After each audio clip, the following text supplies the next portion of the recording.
சிவகங்கை மாவட்டத்தில் நடைபெற்ற பல்வேறு நிகழ்ச்சிகளில் நாம் தமிழர் கட்சியின் தலைமை ஒருங்கிணைப்பாளர் சீமான் கலந்து கொண்டு கட்சி கொடியினை ஏற்றி வைத்தார். நாம் தமிழர் கட்சியின் தலைமை ஒருங்கிணைப்பாளர் சீமான் சிவகங்கை மாவட்டத்திற்கு வருகை தந்தார். அப்போது திருப்பத்தூர், இளையங்குடி, கோயிலூர், தேவக்கோட்டை ஆகிய பகுதிகளில் நாம் தமிழர் கட்சியின் கொடியினை ஏற்றி வைத்து உறுதிமொழி ஏற்றுக்கொண்டார். இதில் பல்வேறு பகுதிகளில் இருந்து நாம் தமிழர் கட்சியின் தொண்டர்கள் ஏராளமானோர் கலந்து கொண்டனர். முன்னதாக சிவகங்கை மாவட்ட எல்லையில்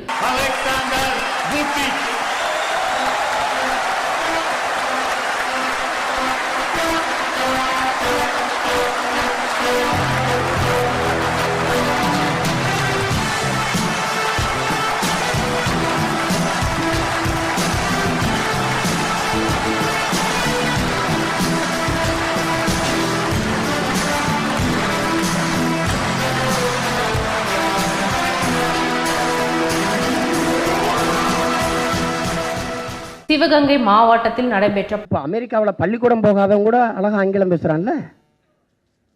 அப்ப அறிவாவே அவனுக்கு அறிவா? பிரிட்டன்ல பிச்சைக்காரன் இங்கிலீஷ்ல பிச்சை எடுக்கிறான், அவன் பெரிய அறிவாளியா? அதுக்கு என்ன சம்பந்தம் இருக்குது? நாங்க தமிழ்ல படிங்க, தமிழ்ல பேசுங்க, தமிழ்ல எழுதுங்கன்னா மொழி வெறி. அப்ப பிரான்ஸ்ல போய் பிரெஞ்சு பேசினா தானடா வேலை கொடுக்குறான். அப்ப என்ன நிலையை உருவாக்க வேண்டியது இருக்குது?